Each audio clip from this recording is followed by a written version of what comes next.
Well, I'm excited today because today we have a couple of different things happening with our show. Our show is going into transition. We're growing, so we're going to be making some changes in the near future. But we've already made some changes. You don't hear Dennis's voice because we've kicked him out of the building. Yeah, go ahead and laugh, guys. He was getting wild. Yeah, he was getting loud and he was getting crazy. So. But right now, I am sitting with two beautiful women. I have a new guest. Her name is Jeannette Sandoval. Right here. A new guest host. She's not a guest host. She's going to be a regular host. Yeah. And Thank so you, Koby. today is her first day. Her name is Jeannette Sandoval. Jeannette, why don't you introduce yourself and tell us a little bit about you before we get started? I'm Jeannette Sandoval, and I'm thrilled to be here. It took me a little bit to get here, but I made it, so I'm happy. And yeah, I'm just excited. I love the vibe here, and it's Friday. Oh, it's Friday. Can't complain. Can't complain. No. But we also have an amazing guest here, and I have to be real careful because she brought her husband with her. But we have an amazing guest. Her name is Dr. Ruth. That's right. Bol. God, you did The it. second. Yeah, the second Dr. Ruth. So we're gonna get some. She owns a dental practice, and she has some very interesting things that makes her practice unique. And we're gonna talk to her all about her business and how she got started and what made her do it and the challenges and the gifts that she gives to the community and all the things that she does. So how you doing this morning, Ruth? I'm doing wonderful, Koby. I'm glad to have made it out here as well.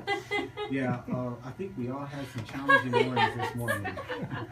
You know, we have another person. His name is David Fagan, who was going to join us this morning, and he had a flat tire this morning. So everybody had some challenges this morning, but we're all good now. But we made it.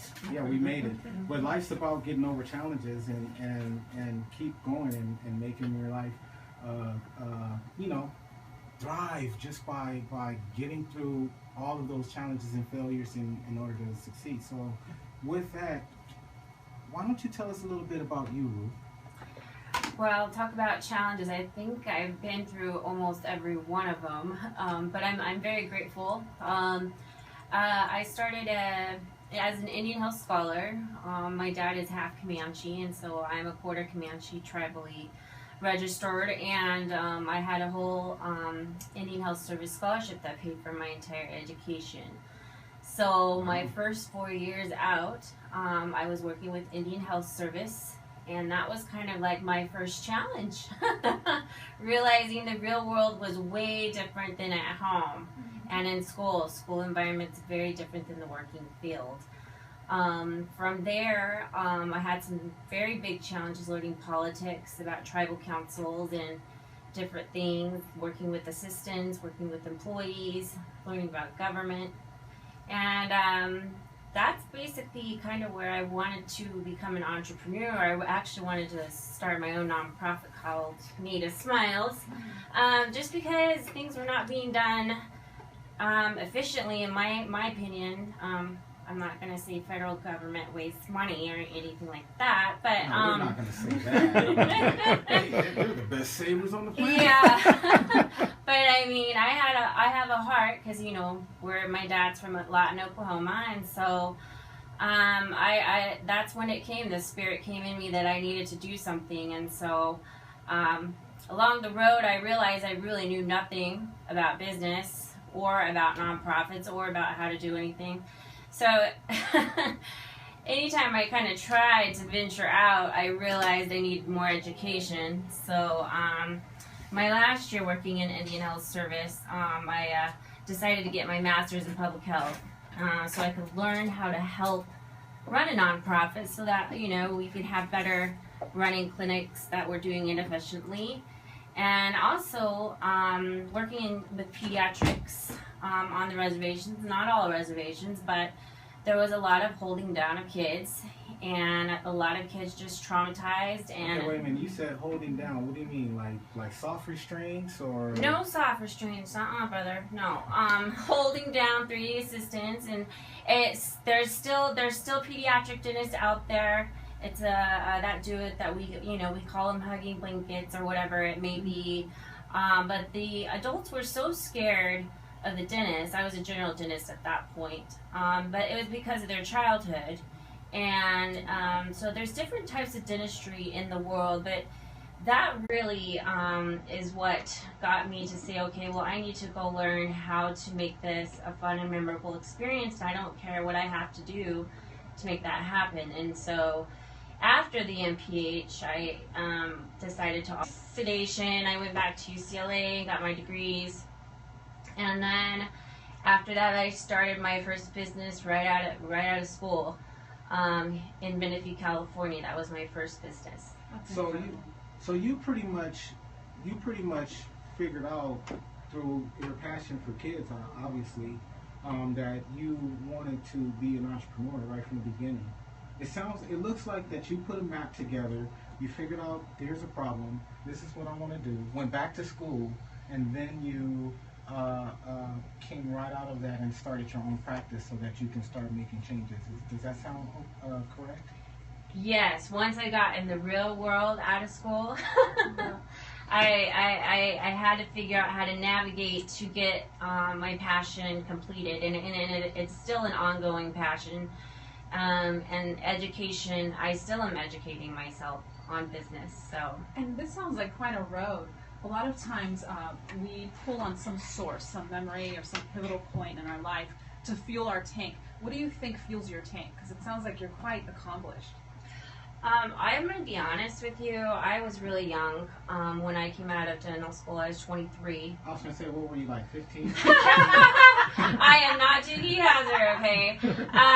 But I had, and I'm not what you call a book smart person. I'm more of a people social, person. So I knew how to get the help I needed. So it's not like I'm a genius or anything like that. But I came out really young, and I didn't really have a place in the world at that point. So, life was hard, and I had to figure out how to get from A to Z, and I'm still figuring out A to Z. Okay, so aren't we all though? Yeah, absolutely. We're all trying to figure out A to Z. But you said a couple of key things. One of the things that you said was that you're still learning. You're still learning, and you're still getting the help. What are your resources? Do you have any great mentors, or how do you get this drive? That's what we're trying to get to our listeners. Yes, absolutely. Well, mentors are a big thing, and I've been very, very blessed to basically any opportunity that came my way. It first started with finding organizations that had a similar mind that I did. So when one of my places of work, when I worked at the Nooksack, which is by Washington State Canada border, one of my staff said, "You know what, Dr. Ruth, you need some help." So he found the Society of American. So he found the Society of American Indian Dentists for me online, which is a very, very small organization. There's only about 250 American Indian dentists in the country. And so he said, these people are going to help you. I've contacted them, and so that was kind of my first road into similar like-minded people to get some help. And I went to a meeting. Oh, nice. That's awesome. Mm-hmm. To have that support, I think just a question. There's entrepreneurs, I'm sure, that are listening, and maybe they feel intimidated by the whole process. What piece of advice do you have that you think is the most valuable thus far in your journey? I would say if you have a passion, just go for it, but know it's going to take a long, long time. And it's, making little right choices over time. Also, it's finding the people, like I said, that are like-minded. And also realizing when things are not working, you've got to change it. And I've changed a lot of things. I mean, one of the things I wanted to be initially was actually the head of Indian Health Service right there in Washington, D.C. That was my first goal. That was funny. No, let's stop. You laughed about it, and then you said that was funny. So why was that funny? Was that a challenge for you? What happened? Well, not to get into any trouble, but in American Indian country, we have American Indian Preference Act, and so moving up in the dental world, you have to be either like a civil service or some type of an officer, which puts a lot of restrictions on you. But I was right off the bat flagged as a changer, if you would say. Government doesn't like really I was like gonna that, say, so a game changer. so they don't really like that. So so what I decided to do is go a different route. I was like, okay, we'll bring it on. So when I went to the Society of American Indian Dentists, because my whole point is, and I'm still doing things, I'm working with some big companies about big grants in the future for the kids and learning how to do business, and that's the one thing that we need. Is I became a part of the organization. I became a leader in the organization of SAID. And so by doing that, I first, was secretary, then treasurer, then vice president, and then I was president. Then we started to collaborate with the other groups. National Dental Association was African American, Hispanic Dental Association, and then we started to work with the huge group, American Dental Association. We all started to work together, and then all of a sudden, I was able to get things done. Indian Health Service started to like me. After I started, I started to get money for the American Indian students. We started doing mentorship programs within the organized dentistry. So since I figured out that government wasn't going to do it for me, I had to go more of a private route that was more political, and that was kind of the start of that venture. A private route that was more political? More political. Oh, Meaning it could get done. You had to organize dentistry is kind of more political. In government, you can't be political. So you're a rebel, is what you're Yeah, I don't know what else. Yeah. Against the grain. Yeah. We like it. We do. Against the grain, they do not like those type of people in federal government. No, in my field at least. Yeah. Yeah, well, we don't like those type of people because we want to go against the grain and show people there's a different way, and that's one of the reasons why we have this show, to show people that you go through a lot of stuff. There's a lot of thought process, but on top of that, there's a lot of work. Would you agree there's a lot of work in order to be an entrepreneur, and a lot of thought process and things that you have to do in order to get where you're going? Absolutely, and it just takes a lot of time. I mean, even now I know one of the projects that I'm working on it's going to be huge, and we're going to be trying to, right out of dental school for the American Indians, develop a program for business management for them. I know that dream may be 10 years down the road because it just doesn't happen overnight. So it's a lot of work. It's a lot of work, but if you're passionate about your work and you love what you do, then it's not really work. Okay, let's switch gears a little bit.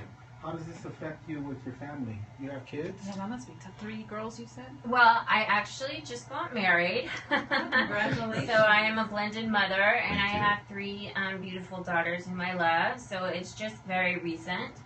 And so we can talk about some of the changes I've made, not only because of the way healthcare is going right now, that's a huge challenge, but also because now that I have more responsibility and I do have a family. Yeah, you brought your better half with you. I'm Yes. going to say better half because yeah, I got to represent the guy. There we go. But you brought your better half in. So how does that fit for you in business and your family life and your work life? How do you make that all work together? It looks like you guys work together already. Oh, we do.